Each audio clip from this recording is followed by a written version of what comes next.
สบายดีเนาะวันนี้เราก็จะมาเล่นเซตไอเทมย้อนซึ่งว่าเป็นย้อนสายเจาะเกาะแล้วก็ขี้แล้วก็ทึกซึ่งไอเทมเราก็จะออกประมาณนี้เนาะมีโซนิกบูทแล้วก็โบเคนสเปียร์แล้วก็มูรามัสสะแล้วก็ดาบขี้คาเวลเซน โอ้โหแล้วก็โอมิอาแล้วก็กอสะท้อนเนาะแล้วก็เราจะมาเล่นในโหมด3v3เอาเพื่อบ่ให้คลิปมันยาวเกินเนาะบ่มีคนลิ้นเนาะคือสิบ่มีแล้วเนาะกดไปเลย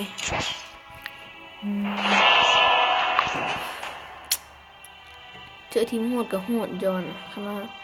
จอนนี้คณะอีลินโหด 5v5 นี่ต้องได้ไปเป็นทีมเพราะว่าจอนนี้ต้องได้ให้เดินๆกันเกิดเนาะอยู่แฮงโคตรบ่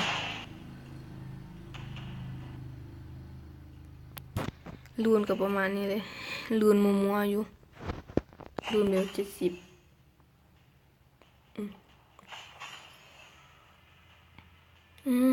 เละปานโจ๊กนี่ทีม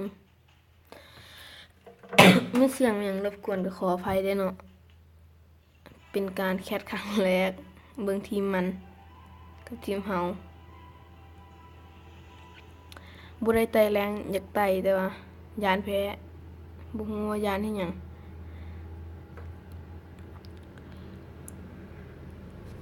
อ๋อตัน3คนเลย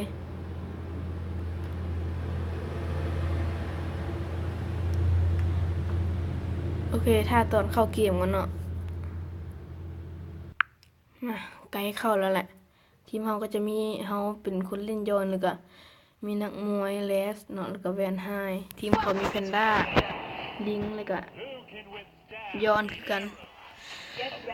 เอาเกือบก่อนเลยเอาเกือบถึกๆมาอยู่ในป่าเข้ามาโอเคมาเงียมาแล้ว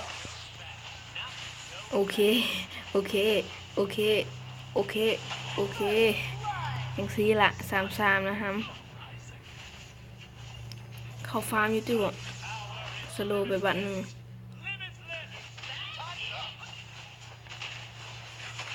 อ้าวนักมวยเฮาโหดเหรอ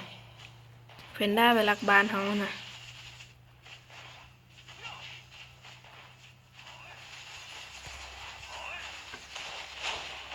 เฮาสกิลสเลนเจอร์เฮาเอาฟิกเกอร์มาเนาะเพื่อการหนี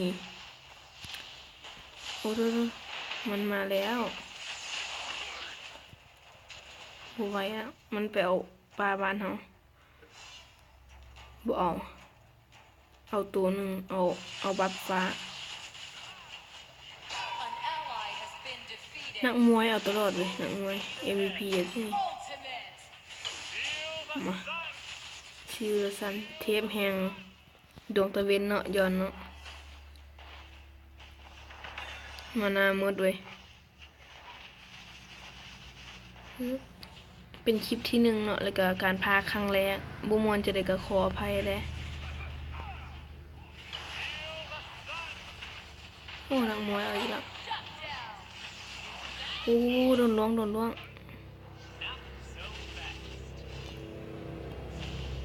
ถอยกันบ่หำยิงผิดบาปียามันมาได้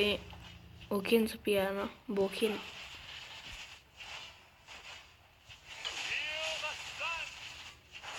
Feel the sun อ๋อได้สวยหลายมันก่อนอยู่มันเอามันก่อนอยู่บ่เอา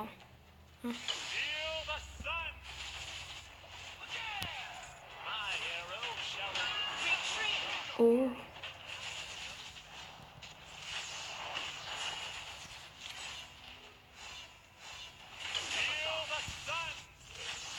จะได้หำต้องลิ้นเซฟๆเนาะเพราะย้อนมันบ่มีสกิลในการหนีโอเคฟ าร์มไปเรื่อยๆอ้าวลิงเข้าหลังโอ้หมดเลย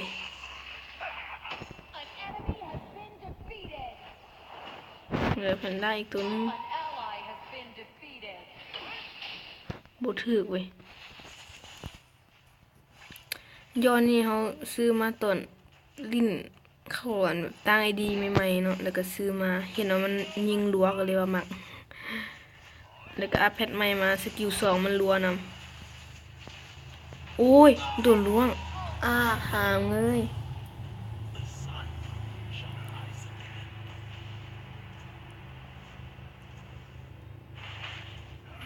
จะได้ดี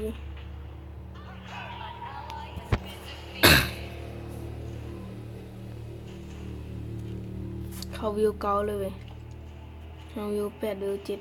7แพ้อีกแล้วตีนี่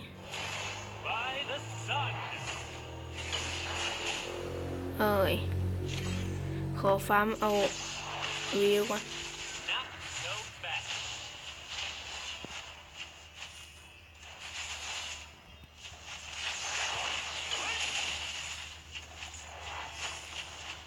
มาต่อไปก็จะออกเป็นดาบขี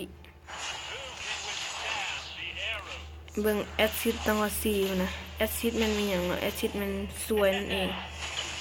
สวยไป4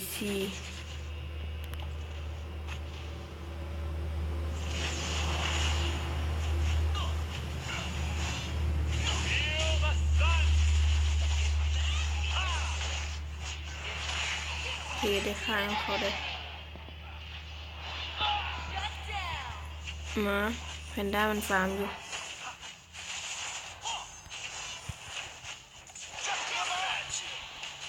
ป๊าบมาจบเกมได้นี่นะ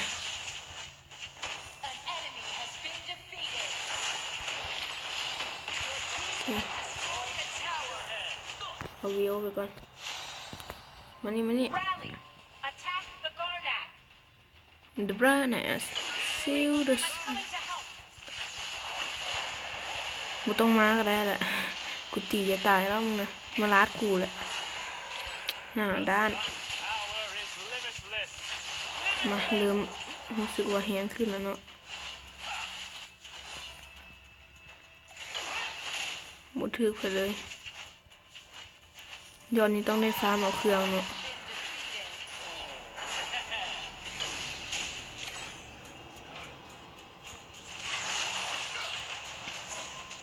ดับออกมากันเลยโอ้โหจัดไป2 ดอกเจ็บขี้เลยบ่ดับเบิลคิวจบเกมได้ละคนเดียวจบเกมได้เนี่ยก็น่าจะจบกันไปเพียงเท่านี้เนาะฟ้าจบเกมเลยชนะแล้วโอเคกวนตีนจากบ้านรูนเขายังเหมือนบุคคบเนาะโอ้ได้ MVP รูนเขายังบุคคบกันเลยบ่อยากกล้าโซเนาะมาก็ตามนั่นเนาะเสร็จไอเทมเฮาถ้าว่าเล่นเกมแท้ๆเฮาก็ได้เฮาก็จะขายเกือบทีมแล้วก็ออกเป็นเกาะหรือว่าดาเมจก็ได้ตามใจเลยตอนที่1นี่คือสิแพ้แต่ตอนหลังมานี่หมดโอเคก็ขอจบกันไปเพียงเท่านี้เนาะสำหรับคลิปนี้บ๊ายบายเป็นจะได้ก็กดไลค์กดแชร์กด Subscribe ให้ในเด้อน้องใหม่เด้อนี่เด้อ